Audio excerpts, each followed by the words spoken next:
Hello everybody and welcome to another video. Today we're going to be talking about Ant-Man and the Wasp Quantumania. If you do want to talk about the film in the comments, feel free, and spoilers will be allowed in the comments, so warning for those that don't want spoilers. This video itself is separated into two parts, spoiler-free and spoilers. So the first part will be spoiler-free, and I will also have a warning beforehand for the spoiler part. Now, I know I usually do gaming stuff on this channel, but a large number of those games are superhero games, and people voted for this to be a video, so here we are. Anyways, before we get started, if you do enjoy the video, please do leave a like and subscribe to see more videos like this. Currently, only 10% of viewers are subscribed, so it'd really help me if you did click on that button. Also, chapters should be appearing on this video, but YouTube has decided to remove chapters from my videos for some reason. Don't know why.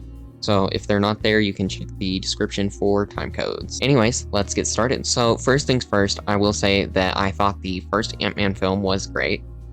The second film, however, was just horrible in my opinion. The main villain was the main problem with that film, and shockingly, the best part of this film is the villain. So I can't go into much with him just because a lot of that is spoilers, but he is amazing and they did a great job making him intimidating in this film. The other characters are also pretty good. Scott is done much better than in the last film. Janet and Cassie are both great in this film. Hope is good, but just isn't a large focus in this film, despite her being in the title. And Hank definitely wasn't the most interesting in this film. MODOK was also done pretty good. The quantum realm looks great in this film, definitely better than the last film. Some parts are extremely impressive visually, and the CGI for the film is great, definitely better than some of the other Marvel stuff we've had. There was really only one instance that I thought the CGI did not look good. The music isn't anything too interesting. I definitely prefer the score in the first film.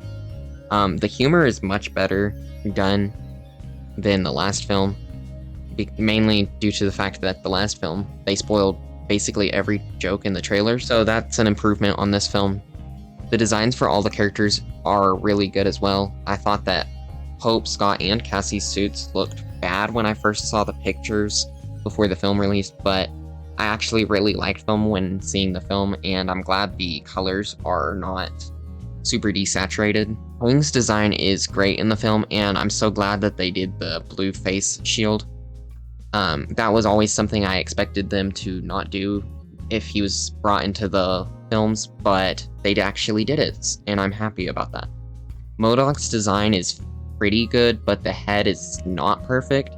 It definitely should have been a little more grotesque and deformed, and less just stretched out head, but he still does look good. The story for the film is good. It's definitely not perfect, but I do think it worked well enough. The fight scenes and action scenes are all a lot of fun, and I think that they are pretty well done, in my opinion. The writing is not the best in some scenes, but I can't really go into exact details without giving spoilers, so we'll get to that later.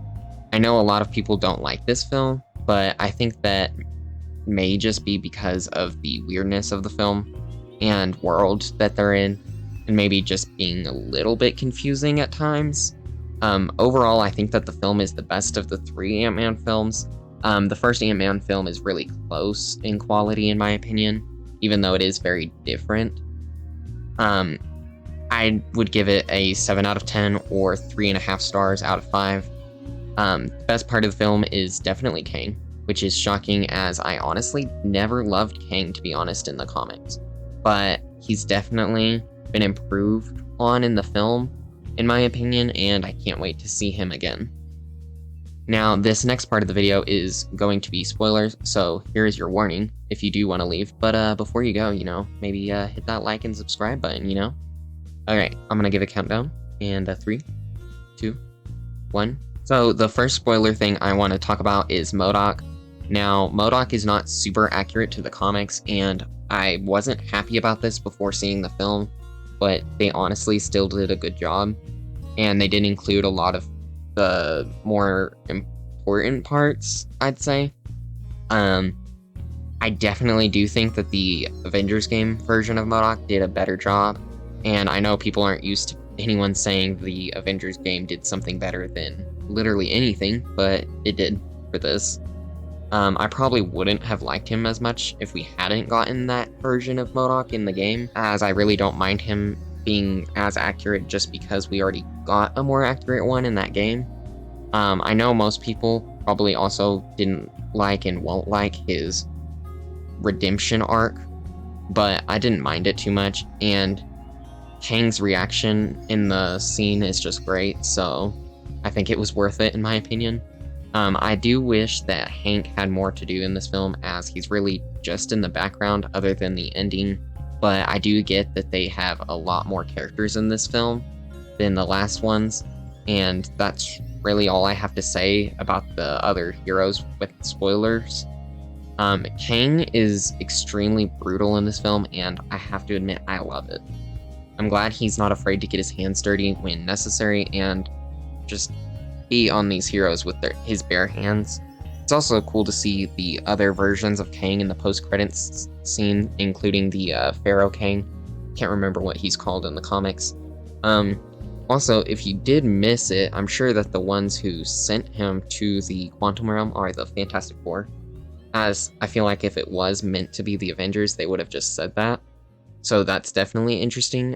Let me know in the comments who you think sent him to the Quantum Realm. The one character that's missing from this film is definitely Lewis, and while I get him not being in the Quantum Realm part of the film, I definitely would have preferred him to at least be at Cassie's quote-unquote birthday party at the end of the film, where maybe he's getting told about all of the weirdness that just happened in this film.